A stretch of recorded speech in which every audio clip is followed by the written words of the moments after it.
हमारे चैनल को सब्सक्राइब करें और बेल आइकन दबाएं।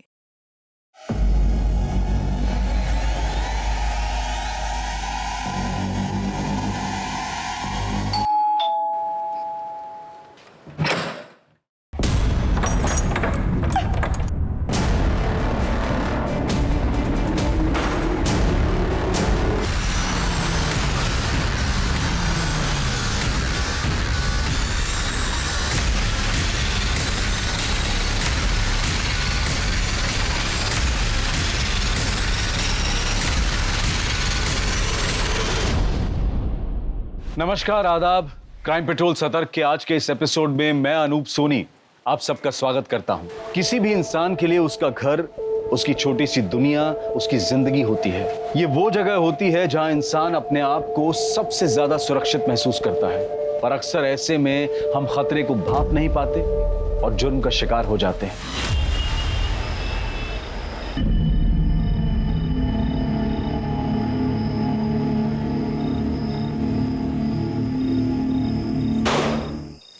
Happy birthday to you. Happy birthday to you. Happy birthday dear Bhabhi. Happy birthday to you. Hey! Happy birthday भाभी। शीतल, हमारी शादी के बाद ये तुम्हारा पहला बर्थडे है, तो ये खास तुम्हारे लिए मेरी तरफ से। अब ये बताओ तुम्हें क्या चाहिए? डाइवोर्स। मजाक कर रही हो क्या भाभी? भाभी, कल भैया ने आपके लिए इतनी बड़ी सरप्राइज पार्टी रखी है। शहर के बहुत बड़े बड़े लोग आ रहे हैं और आप कैसी पार्टी कर रही हो?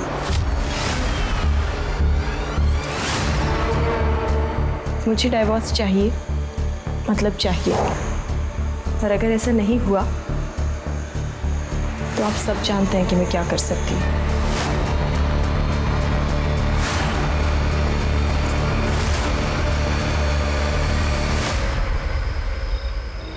मम्मी आप टेंशन मत लो, मेरी क्लाइंट से मीटिंग है, मुझे जाना पड़ेगा।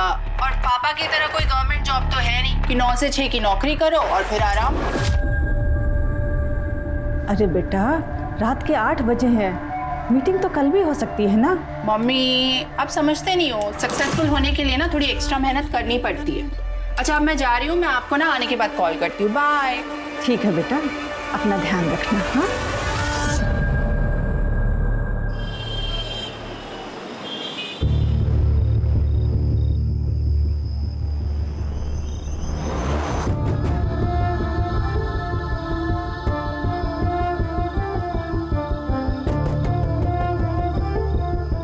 हाय, I am Manish Mittal.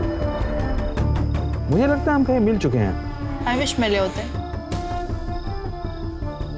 Bye the way Maya. Nice to meet you.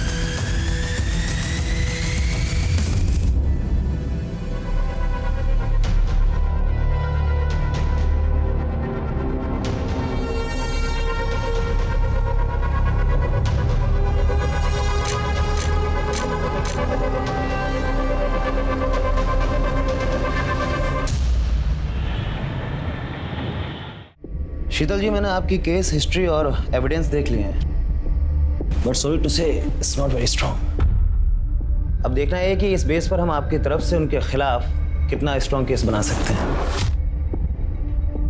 Vijay ji, मैं जानती हूँ इतना सब काफ़ी नहीं है, पर मुझे किसी भी हालात में डिवोर्स चाहिए। मैं बस उस कैद से छुटकारा चाहती हूँ, प्लीज़। ओके, कुछ करते हैं।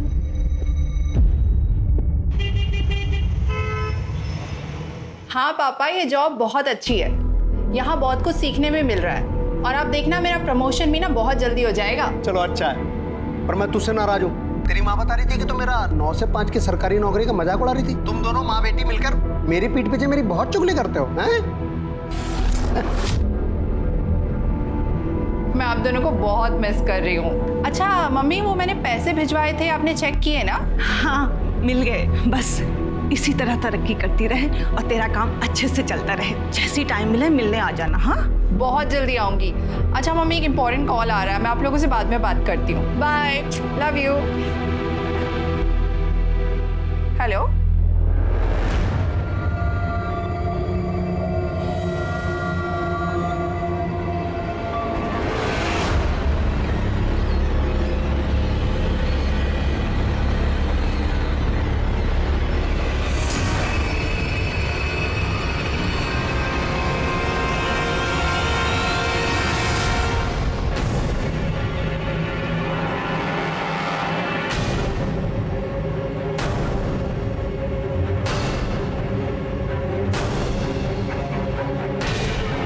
रघु,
शीतल जी, गैस व्हाट, बधाई हो, डिवोर्स फाइनल हो गया है और एल्यूमिनियम में आपको 50 लाख रुपए मिले हैं और साथ में सेटलमेंट में एक बंगलो और एक कार भी। Happy? Yes. Thank you so much Vijay ji, पर मेरी आज़ादी के आगे ये सब कुछ भी नहीं है। But still thank you so much, आप नहीं होते ना तो। क्या कर रहे हो? इस चोर ने मेरे पैसे से तेरा घर तो भर दिया है, लेकिन याद रखना ये पैसा तुझे कभी हजम नहीं होगा। छोड़ो। हेलो मिस्टर, क्या हो रहा है? क्या हो रहा है? हेल्प! पुलिस! अरे देखो आगे आदमी गुंडागर्दी कर रहा है। भैया छोड़ो यहाँ से। छोड़ूंगा नहीं तुझे, मैं नहीं छोड़ूंगा मैं। लेके जा सकते भैया, चलो भैया। शीतल जी, आर यू ओके? या अरे सुनो, कल रात माया ने मैसेज किया है कि नई नौकरी के लिए दुबई चली गई। अरे ऐसे कैसे अचानक, बिना बताए? रुको, मैं उसको कॉल लगाता हूँ। हाँ हाँ जल्दी लगाइए। ये लड़की बिना। क्या हुआ? घंटी बज रही है।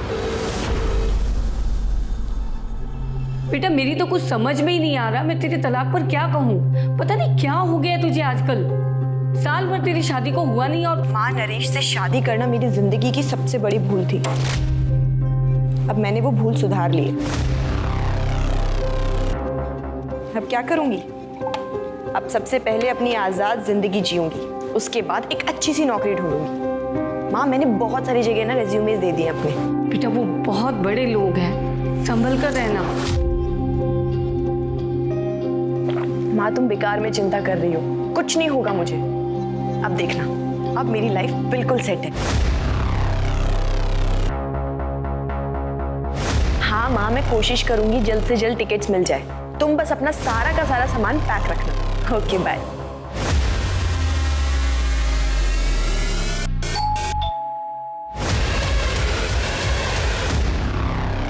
आपका पार्सल है। नहीं, पर मैंने कोई पार्सल मंगवाया ही नहीं है। आप शीतल लादा है ना? हाँ। तो फिर आपका ये, पकड़िए इसको। अरे पर मैंने कोई पार्सल मंगाया ही नहीं है, तो मैं कैसे लूँ इसे? मेरे पास इतना टाइम नहीं है, पकड़िए इसको। अजीब जबरदस्ती है, नहीं मंगाया मैंने।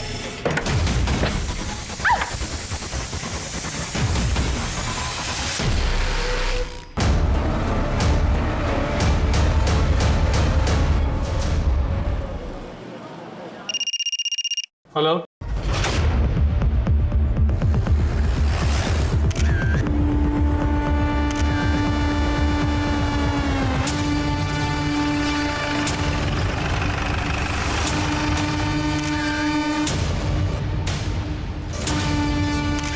में चाकू से 3 बार वार किया गया।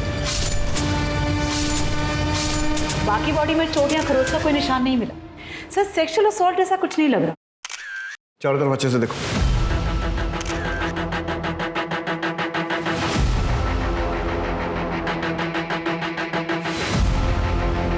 ऐसा करो, घर के कोने कोने में, दरवाजे पर, डोरबेल पर, सब जगह से फिंगरप्रिंट लो और आस पड़ोस में पूछताछ करो। देखो पड़ोसियों ने किसी को आते जाते देखा है क्या। सर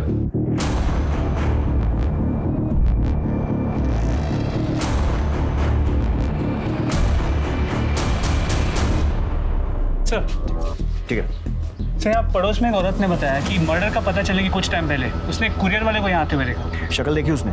नहीं सर, उस कुरियर वाले ने मुंह पे रुमाल बांधा, सर पे कैप, इसलिए शक्ल नहीं देखी। सर शालिनी श्रीवास्तव से मेरी बात हुई, जिसने मर्डर की इन्फॉर्मेशन दी थी। उसने ये बताया कि शीतल कुछ दिन पहले यहाँ शिफ्ट हुई थी और नरेश लड्डा जो कि बिल्डर है वो उसका एक्स हस्बैंड है और कुछ दिन पहले उनका डिवोर्स हो गया।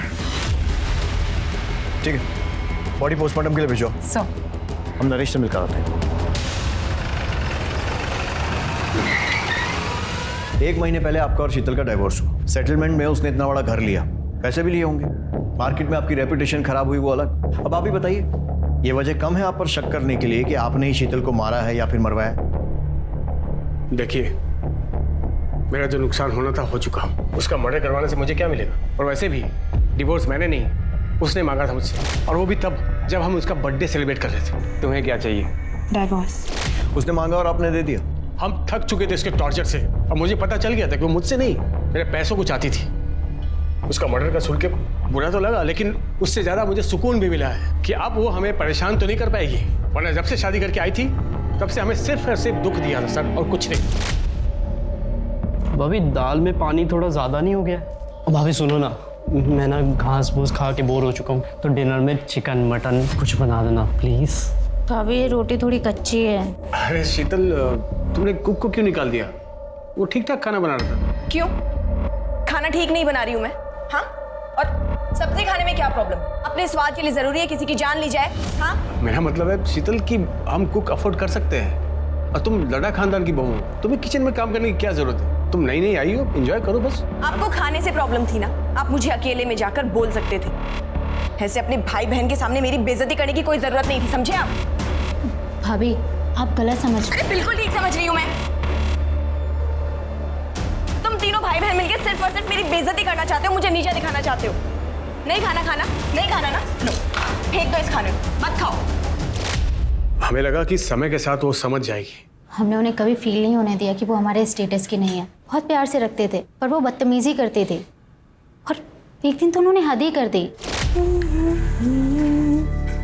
भाभी मैं आपको बताती हूँ, ये ना ये वाली साड़ी पे ये वाला ब्लाउज पहनो, बहुत अच्छा लगेगा, सूट करेगा आप पे।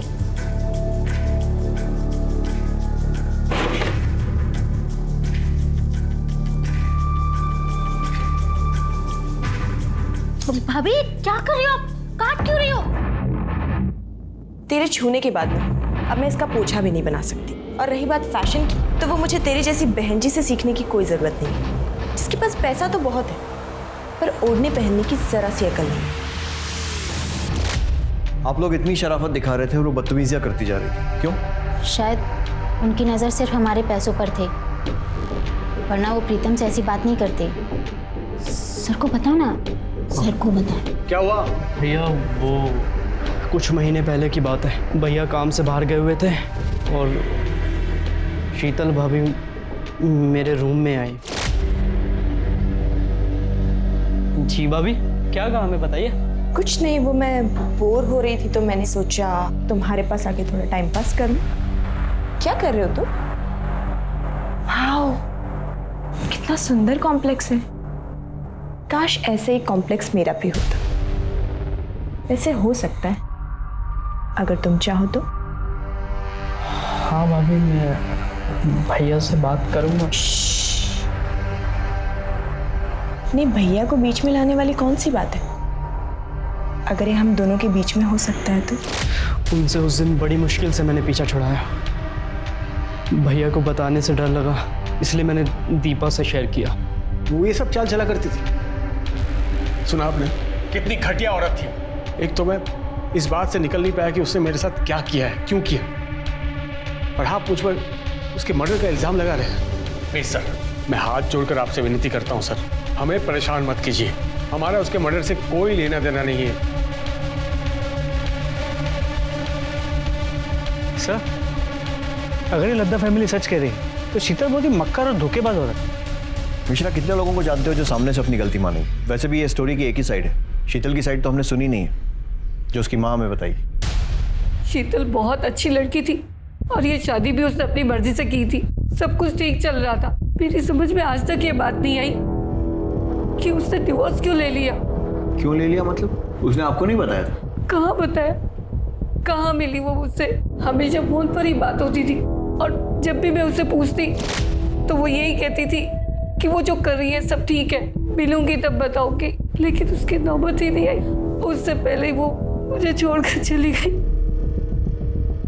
ठीक है, फिलहाल के लिए आप जा सकती हैं, जरूरत पड़ी तो आपसे फिर कांटेक्ट करेंगे। ठीक है सर।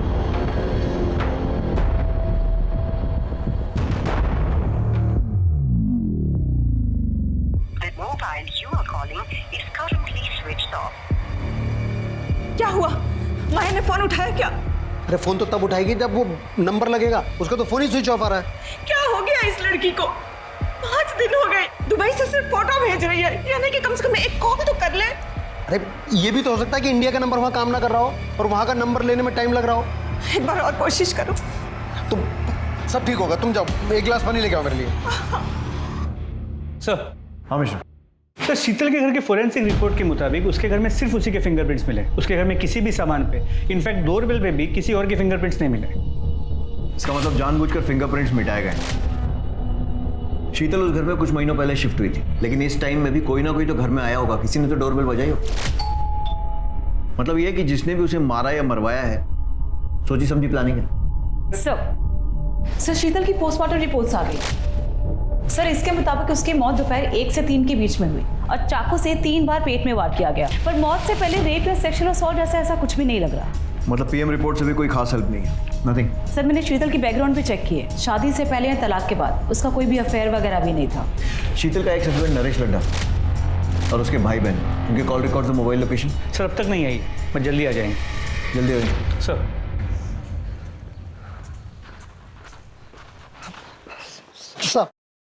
साहब, हमारा नाम वीरेंद्र शर्मा है, हमारी पत्नी उर्मिला शर्मा। सर, हम मेरठ से आए सर, हमारी बेटी माया शर्मा यहाँ दिल्ली में इस एरिया में रहती है सर। वो पिछले 1 हफ्ते से मिसिंग है सर, और अब तो फोन भी उसका ऑफ आ रहा है सर।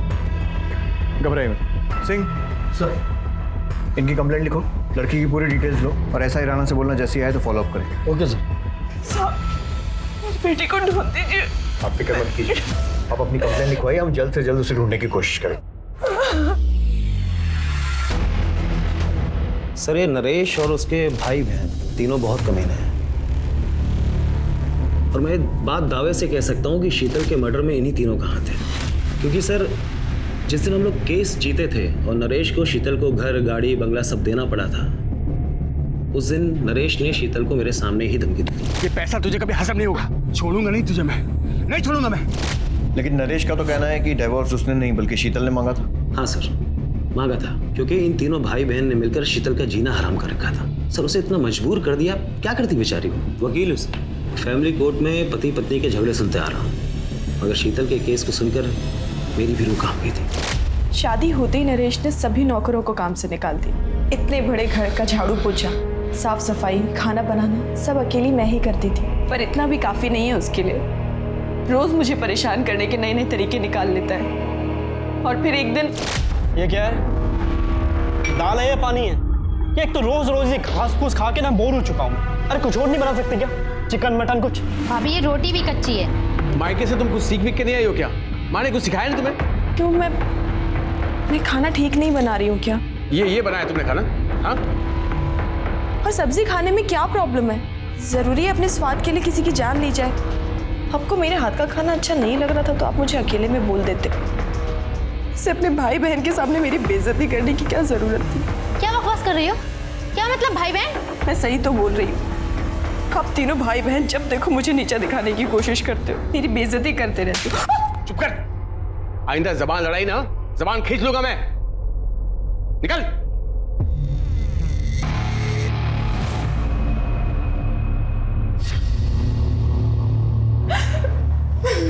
अरे अरे भाभी, आप रो क्यों रही हो? हाँ, अरे मैं कह रहा हूँ ना, चुप हो जाओ, चुप हो जाओ। ये क्या कर रहे हैं आप? हाथ हटाइए। अरे हाथ हटाओ? अरे मैं तो हाथ हटा दूंगा भाभी, पर भैया शाम को जिसको ला रहे हैं आपसे मिलाने, उसका हाथ कैसे हटाओगे? क्या नरेश, तुम अपना काम निकलवाने के लिए मुझे किसी ऑफिसर के साथ सोने के लिए बोल रहे हो? नरेश, बीवी हूं मैं तुम्हारी। चिल्ला मत। तुझे क्या लगा रे, मुझ जैसे बिल्डर ने तुझ जैसे गरीब से शादी प्यार में पागल होकर की है? तेरे पास ये शक्ल ये फिगर नहीं होती ना, तुझ जैसे को मैं घास भी नहीं डालता। अच्छा चल ठीक है, सुन, ज़्यादा नाटक मत कर, जल्दी से तैयार हो जा। और सिर्फ आज याद रखना, तुझे उसे सिर्फ खुश करना है, ताकि वो 50 करोड़ का कॉन्ट्रैक्ट मुझे दे दे। और कुछ नहीं, समझिए, सिंपल है। नहीं, मैं ऐसा कुछ भी नहीं करने वाली। क्या बोली तुम? क्या बोली? भैया क्या कर रहे हो? क्या चाहते हो? ऑफिसर का मूड खराब हो जाए इसकी सूजी हुई शक्ल को देख के, और कॉन्ट्रैक्ट हमारे हाथ से निकल जाए? समझा इसको, जल्दी से तैयार हो जाए, नहीं तो जान से जाएगी।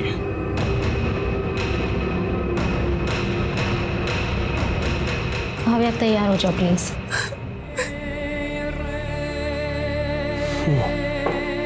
पियो पियो ना मेरी जान, अरे पियो ना।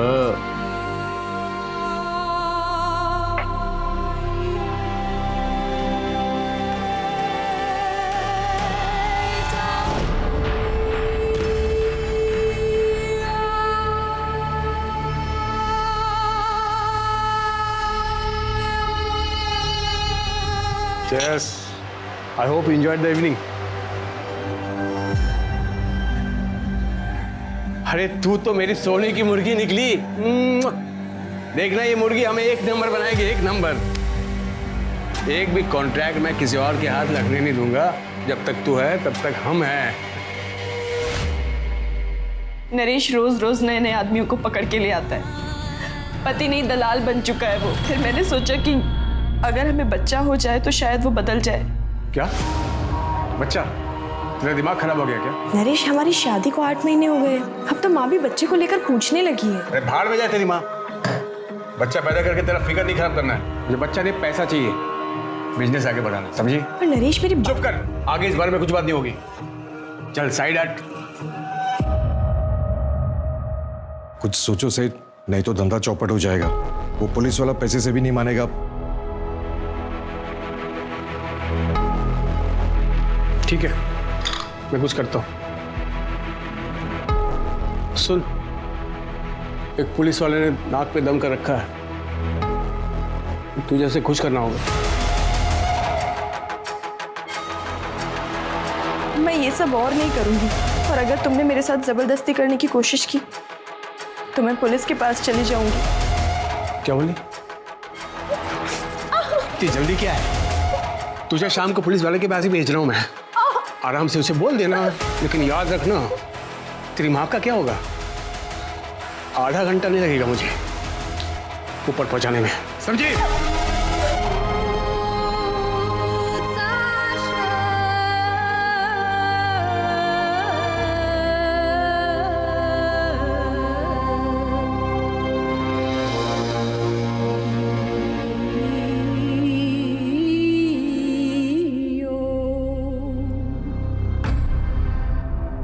आप प्लीज मुझे जाने दीजिए, मैं ये सब अपनी मर्जी से नहीं करती हूँ। मेरा पति जबरदस्ती मुझसे करवाता है अपने बिजनेस के चक्कर में। आप पुलिस वाले हो ना, आप मेरी मजबूरी समझिए और प्लीज मेरी मदद कीजिए। अरे ड्यूटी पे भी जाना है, चल बिस्तर पे चल। नरेश साला कमीना है, लड़की का पैसा बचा लिया, चल। 1 मिनट, मैं बस वॉशरूम जाकर आऊं प्लीज। अरे यार मूड खराब कर दिया, जल्दी जा और जल्दी आना।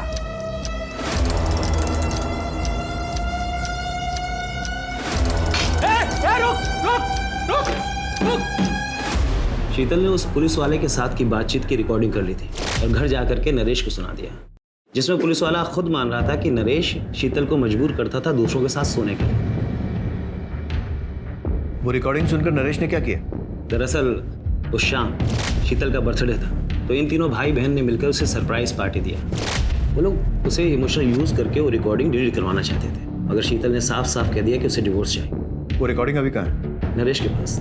वो इसी शर्त पर डिवोर्स के लिए तैयार हुआ था कि शीतल रिकॉर्डिंग उसे वापस कर देगी और इसकी जितनी भी कॉपियां हैं वो सब डिलीट कर देगी। और अगर देखा जाए तो इस हिसाब से नरेश के खिलाफ कोई भी सबूत नहीं मिलता। उस पुलिस वाले का नाम क्या था? सर वो आप जानते हैं कि मैं बता नहीं सकता, लेकिन शीतल के लिए दुख होता है। कितनी मुश्किल से उसे वो सब चीज़ें मिली थी जिसकी वो हकदार थी। सर उसके कातिल को प्लीज छोड़िएगा।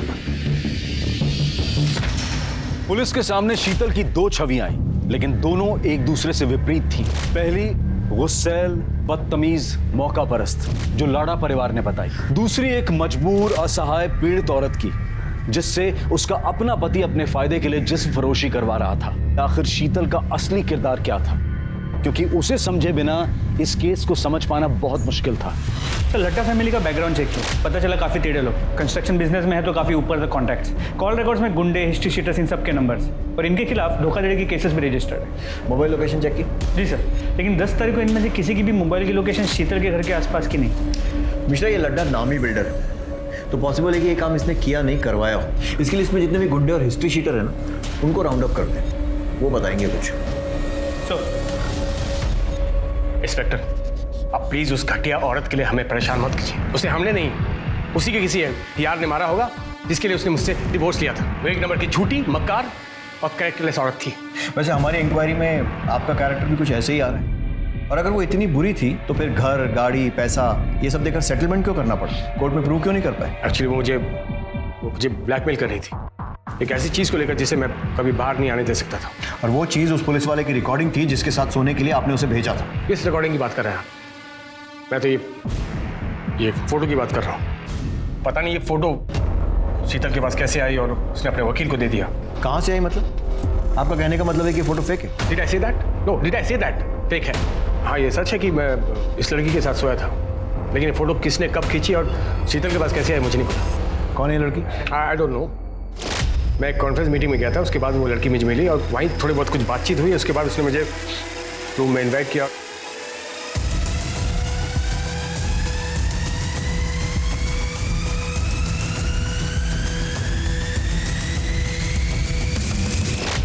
इस लड़की का कोई कांटेक्ट या एड्रेस? नो।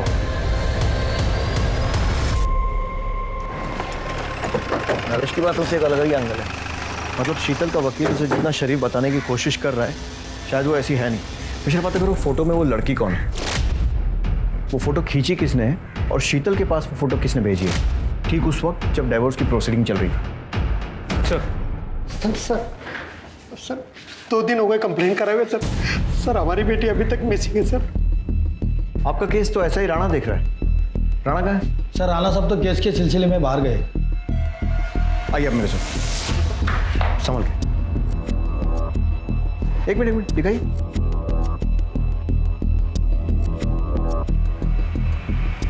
ये कौन है? यही तो हमारी बेटी माया शर्मा।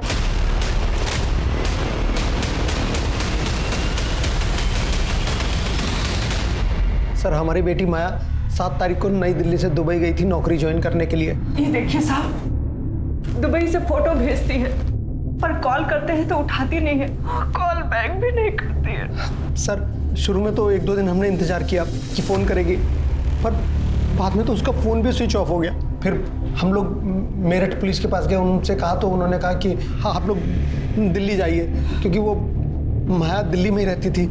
माया दिल्ली में क्या कर रही थी? सर मार्केटिंग में नौकरी करती थी सर। सब कुछ अच्छा खासा चल रहा था। उसने रहने के लिए घर ले लिया था और खर्चे के लिए हमें पैसे भेजती थी। मम्मी वो मैंने पैसे भिजवाए थे, आपने चेक किए ना? फिर अचानक 7 तारीख को उसका SMS आया कि उसने नौकरी छोड़ दी है, उसको दुबई में नई नौकरी मिली और इसलिए वो वहाँ जा रही है। जाने से पहले हमसे मिलकर भी नहीं गई। यहाँ पर किस कंपनी में जॉब करती थी? तो सर ये तो कभी मैंने उससे नहीं पूछा। ठीक है, अभी आप जा सकते हैं। मिश्रा, माया के पिछले 2 महीने के कॉल रिकॉर्ड्स, मोबाइल लोकेशन और जितनी भी जानकारी मिल सकती है निकालो। उसका social media account, email ID सब कुछ ढूंढो और अच्छे से छानबीन करो। सर नरेश के कॉल रिकॉर्ड में जिन गुंडों के नंबर थे उन्हें लेकर आए हैं। साहब हम गुंडे नहीं मजदूर लोग हैं साहब, छोटा मोटा काम कर लेते पेट पालने के लिए साहब। और नरेश लड्डा के हिस्से की मार खाना भी तुम्हारे छोटे मोटे काम में आता है? देख सोच कर जवाब देना। ये ना ये भी मजबूर है, जब इसके हाथ में खुजली होती है ना तो 2-4 की हड्डियां तोड़ने के बाद ही ठीक होती है। सोच लो। साहब हम लोग नरेश सेठ के लिए काम करते हैं। क्या काम? डराना धमकाना, घर खाली करवाने जैसे काम सब। बस इतना ही? सोच के बताना। साहब वो अपने लिए हमसे लड़की मंगवाता है साहब। उसको भी लेकर आए थे? नहीं साहब, हमने तो इसे कभी देखा भी नहीं। शीतल लड्डा अच्छी है, पसंद है? अच्छी लगी साहब। नहीं साहब, मेरा मतलब सेठ की बीवी है। क्यों मारा उसे? सेठ के कहने पर? नहीं साहब, हमने नहीं मारा। साहब हम लोग क्यों मारेंगे उसको साहब? तुमने नहीं मारा तो किसने मारा? अब हमें क्या पता किसने मारा साहब, हमारा तो उससे कोई वास्ता भी नहीं। वास्ता भी निकलेगा। मिश्रा मिटा ले खुजली, तब तक तोड़ना जब तक सच नहीं बोलते।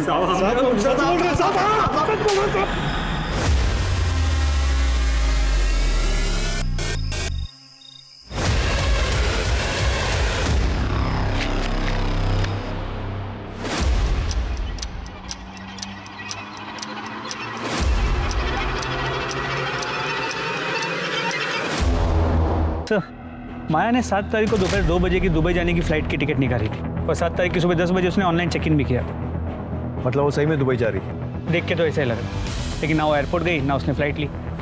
टिकट लिया, ऑनलाइन चेक इन भी किया, तो फिर फ्लाइट क्यों छोड़ दी? हो सकता है लास्ट मिनट उसका मन बदल गया हो या फिर किसी ने ज़बरदस्ती उसे जाने से रोका। लेकिन दोनों ही केसेस में वो दुबई वाले पिक्चर्स कहाँ से आए जो उसने अपने माँ बाप को भेजे?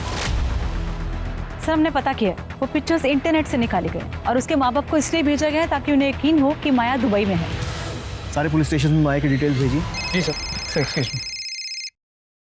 हेलो, पीएसए मिश्रा बोल रहा हूँ। ठीक है सर, फरीदाबाद के पास के जंगल में एक माया से मिलती जुलती बॉडी मिली। बॉडी काफ़ी सड़ चुकी है, तो आइडेंटिफाई करवाना होगा। माया के पेरेंट्स को बुलाओ, शिनाख्त।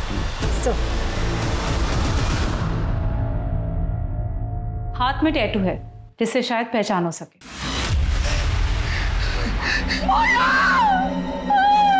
मेरे बच्चे। मम्मी देखो मैंने टैटू बनाया है। अरे ये क्या नाक शनाप बना लिया है, कितने सुंदर हाथ थे तेरे। मम्मी आजकल का फैशन है, रहने तो आप समझोगे ही नहीं। कहाँ समझ पाएगी तू, ऐसे हमें छोड़कर चली जाएगी।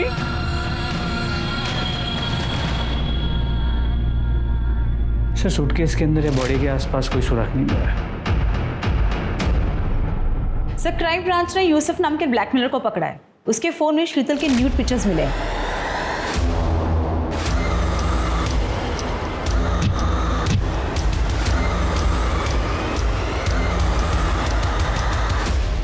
सर ये फोटो मुझे प्रतिम ने सेंड किया था सर। प्रतिम लड्डा? जी सर।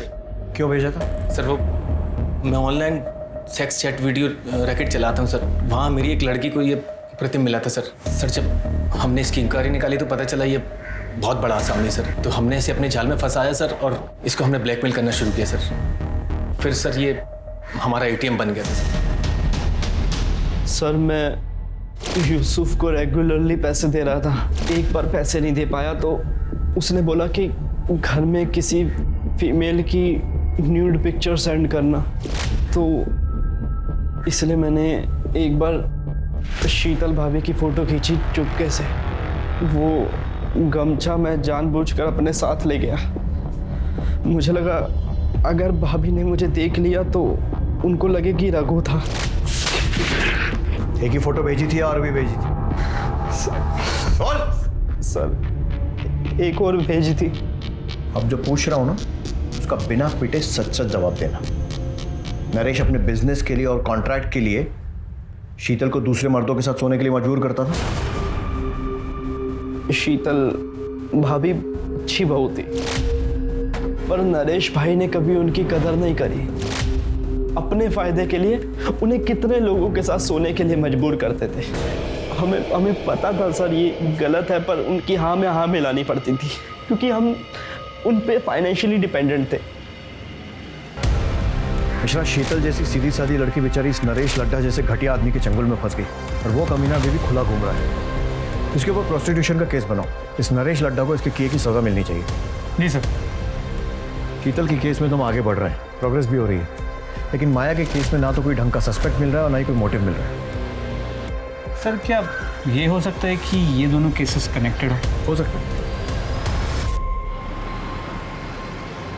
सर माया का फोन 9 तारीख को स्विच ऑफ हुआ। माया के कॉल रिकॉर्ड्स में 2 नंबर में, एक किसी अनिल नाम के फोटोग्राफर का है जिसकी पुरानी दिल्ली में फोटो स्टूडियो, और दूसरा नंबर फेक आईडी पे लिया गया जिसके साथ माया की अक्सर लंबी बातें हुआ करती। और सर वो नंबर 9 तारीख से स्विच ऑफ, अब तक ऑन नहीं हुआ है। सर माया ने अपने कार्ड से 6 मार्च को एरोसिटी में एक होटल भी बुक किया था और सर उसने अपने लैंडलॉर्ड को पूरे रेंट के पैसे देके वो रूम छोड़ दिया था, पर उसके लैंडलॉर्ड को उसको दुबई जाने की बात बिल्कुल पता नहीं थी। मतलब उसने दुबई का टिकट बुक कराया था, अपना रूम छोड़ा था, लेकिन शायद वो दुबई गई नहीं। जी सर।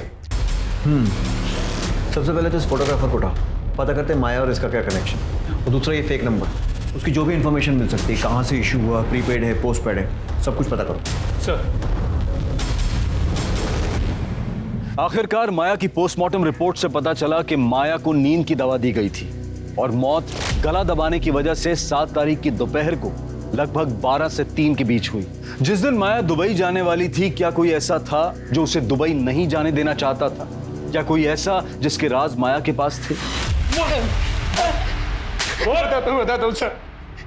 नरेश और माया की फोटो मैंने माया के कहने पे खींची थी और भी बहुत सारे लोगों के साथ उनकी फोटो मैंने खींची थी। जिसके साथ जैसी भी तस्वीरें खींची है ना, सब पुलिस स्टेशन में जमा कर। एक बात बता, ये काम माया खुद करती थी या किसी के कहने पर?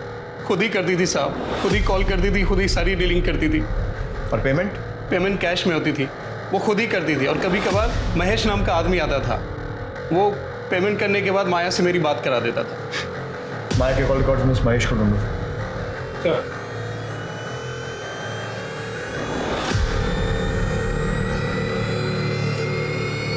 सर महेश का पता चल गया।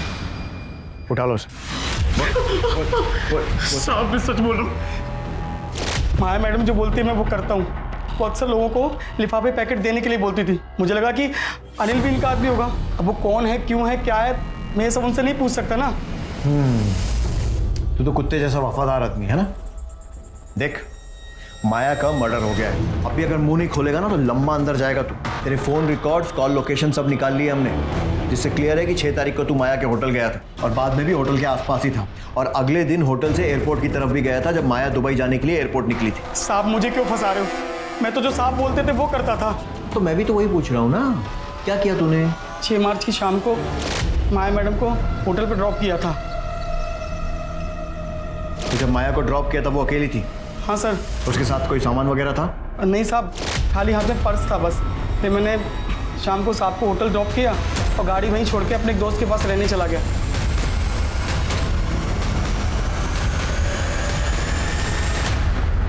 साहब ने कहा था कि अगले दिन 4 बजे आ जाना होटल, तो मैं उनको 4 बजे लेने पहुंच गया।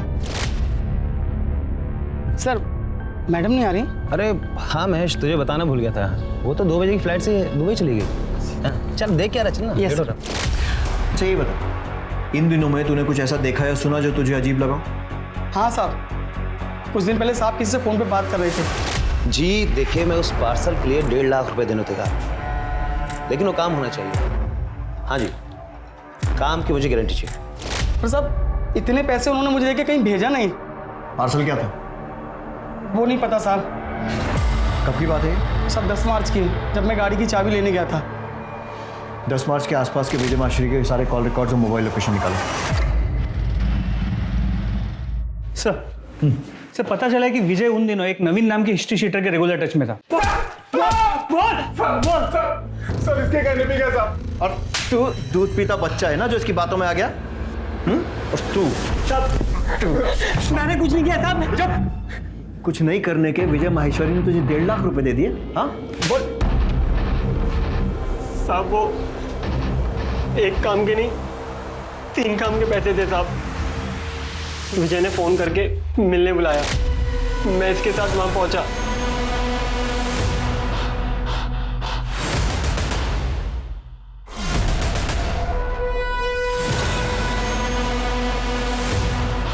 मर गई क्या? नींद की दवा देकर बेहोश किया, मारने का काम तेरा।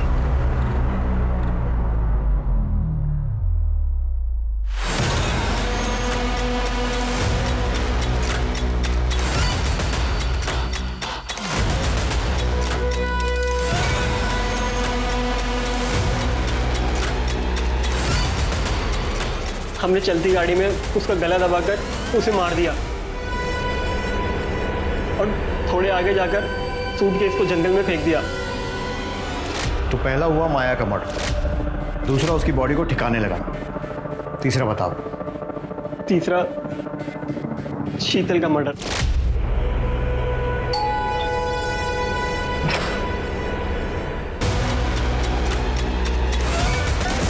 क्या?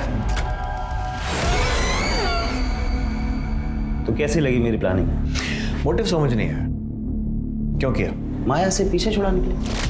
दरअसल क्या होता है कि जो ये डिवोर्स केस होता है ना, इसमें हम लोग क्लाइंट को ज़्यादा एलिमनी दिलाने के लिए उन्हें नंबर 2 के तरीके से करते हैं, उन्हें कन्विंस करते हैं। उसके बाद इन सब नंबर 2 के तरीकों से ही तो पैसे मिलते हैं ज़्यादा, वरना आप भी जानते हैं कि डिवोर्स के केस में कहाँ इतने पैसे मिलते हैं। और माया वो अपनी मर्जी से काम करती थी। अरे नहीं साहब, इतनी आसानी से कौन तैयार होता है। बोला मैंने कि ये सब करने में परेशानी क्या है, किसी के साथ सोना थोड़ी है। उसको ब्रेन वॉश किया, समझाया उसको, तब जाके मानी। और हाँ, शादी की झांसा भी दी। लेकिन उसके बाद एक दिन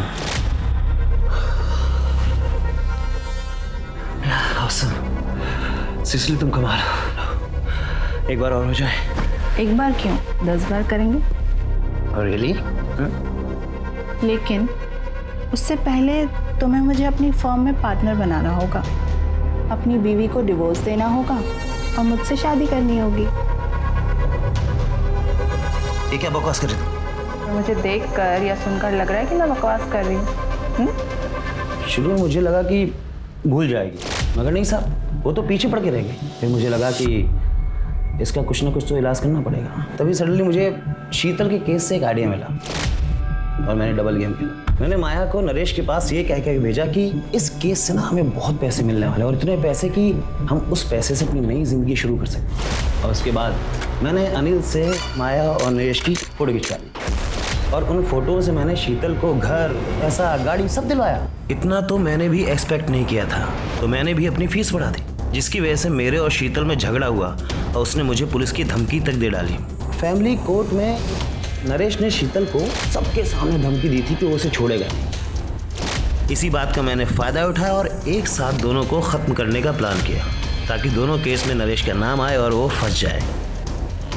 तो मैंने माया की 7 तारीख की दुबई की फ़्लाइट बुक की, उसका ऑनलाइन बोर्डिंग पास निकाला, ताकि आप लोग जब छानबीन करें तो आप लोगों को माया के दुबई जाने वाली बात सच लगे। अगले दिन होटल से निकलते वक्त मैंने उसकी कॉफ़ी के कप में नींद की गोलियाँ डाल दी।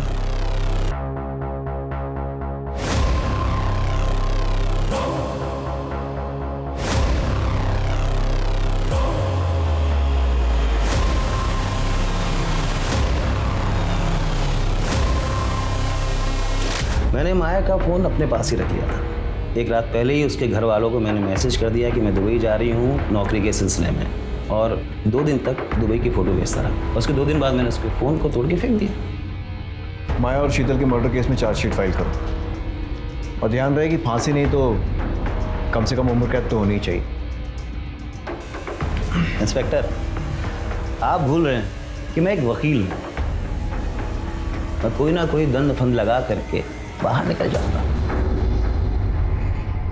ये केस इंसान की हैवानियत का एक जीता जागता उदाहरण है। शीतल एक सीधी सादी जिंदगी चाहती थी, जबकि नरेश, विजय और माया ने पैसे के लालच में गलत रास्ता चुना। अब मैं अनूप सोनी आपसे विदा लेता हूं, फिर मुलाकात होगी क्राइम पेट्रोल सतर्क में एक और नए केस के साथ। तब तक अपना और अपने परिवार का ख्याल रखें, सतर्क रहें, सुरक्षित रहें और देखते रहें क्राइम पेट्रोल सतर्क। जय Hind. For more updates, subscribe to our channel, click the show links and enjoy watching the videos.